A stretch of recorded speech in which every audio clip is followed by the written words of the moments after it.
Cinema, क्या ये सिर्फ मनोरंजन है या फिर हमारी सोच को बदलने, यहाँ तक कि चुनाव के नतीजों पर असर डालने का एक जरिया भी?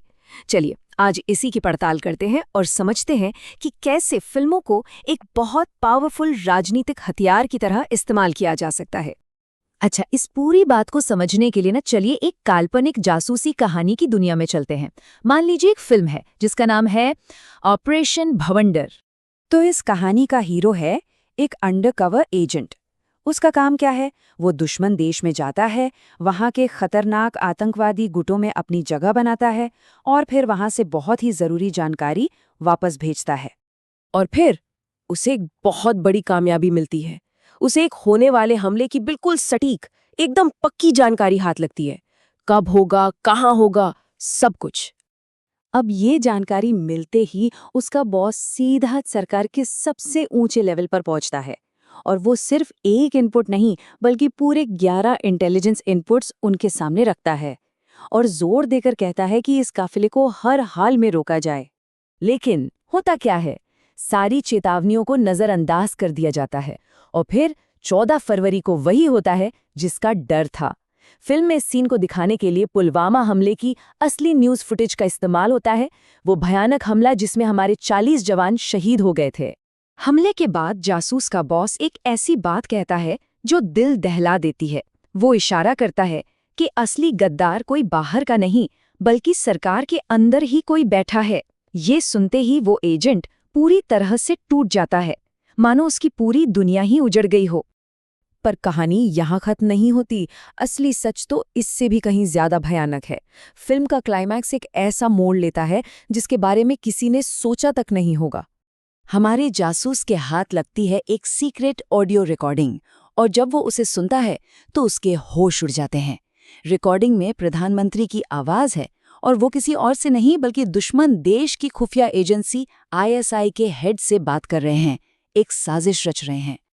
और यहीं पर वो खौफनाक सच खुलकर सामने आता है कि प्रधानमंत्री ने ये हमला जानबूझकर होने दिया। क्यों? ताकि चुनाव से ठीक पहले देश में राष्ट्रवाद की एक लहर पैदा की जा सके।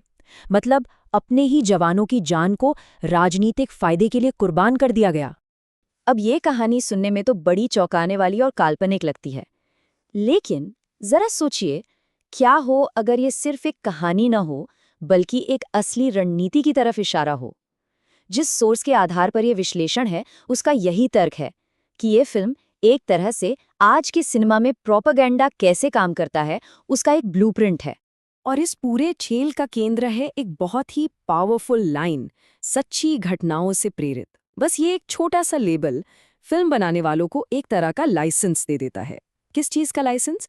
हकीकत और कल्पना के बीच की लाइन को अपनी मर्जी से धुंधला करने का।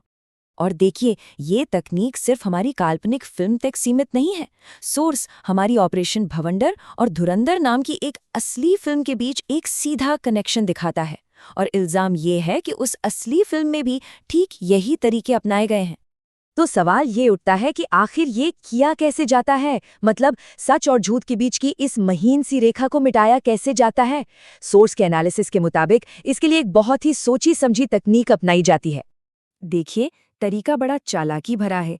आप कहानी को ऐसे पक्के तथ्यों पर खड़ा करते हैं जिन्हें कोई झुठला ही नहीं सकता, जैसे 26/11 हमले की असली न्यूज़ फुटेज या कराची के असली गैंगस्टर्स के नाम। और फिर इन्हीं सच की ईंटों के बीच में आप अपनी कल्पना की कहानी का सीमेंट भर देते हैं और इस घालमेल का नतीजा, एक आम दर्शक के लिए वो कल्पना भी सच लगने लगती है। और ये एक बहुत ही चालाक बचाव का तरीका भी है। कैसे? अगर कोई कहानी पर सवाल उठाएं तो जवाब है ये तो फिक्शन है, कलात्मक स्वतंत्रता है। और अगर कोई पूछे कि ये इतनी असली क्यों लग रही है तो जवाब है अरे ये तो सच्ची घटनाओं पर आधारित है। इसे ही कहते हैं एक निंजा टेक्निक, एक तरह की प्लॉजिबल डिनायबिलिटी, जहां आप हर इल्जाम से साफ बच निकलते हैं। लेकिन सोर्स का मानना है कि ये सब सिर्फ फिल्म को रोमांचक बनाने के लिए नहीं हो रहा। उनका तर्क है कि इन तकनीकों के पीछे एक बहुत ही खास राजनीतिक एजेंडा है जिसे आगे बढ़ाने के लिए ये सब किया जा रहा है। एक उदाहरण से समझते हैं। 2011 में जाली नोटों से जुड़ी एक असली घटना हुई थी जिसमें कागज की सप्लाई में कुछ गड़बड़ी थी। आरोप ये है कि फिल्म इस सच्ची घटना को लेती है और उसे पूरी तरह से तोड़ मरोड़ देती है।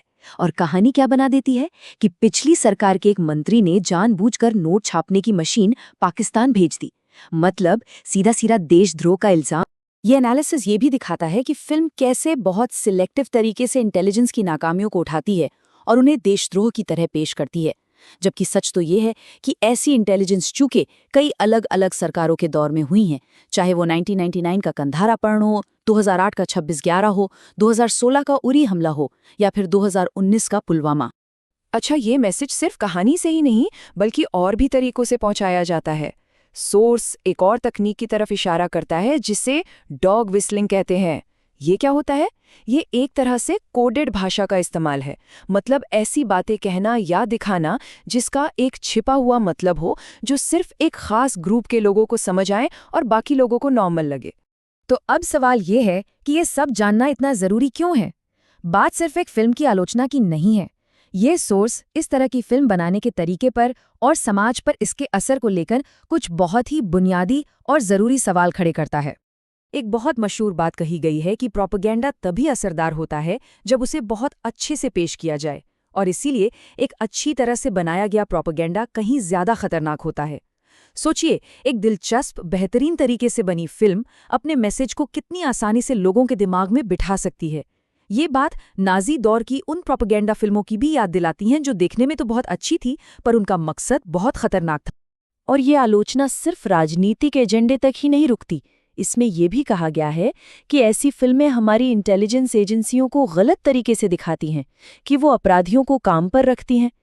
ये 26/11 जैसे हमलों के असली हीरो को सम्मान देने के बजाय गैंगस्टर की हिंसा को स्टाइल में दिखाती हैं और दर्शकों को धीरे धीरे भयानक क्रूरता के प्रति सुन्न कर देती। तो आखिर में ये पूरा विश्लेषण हमें एक बहुत ही अहम सवाल के साथ छोड़ जाता है। सवाल ये कि कलात्मक स्वतंत्रता यानी आर्टिस्टिक लाइसेंस और प्रोपेगेंडा के बीच की वो बारीक सी रेखा आखिर है कहाँ?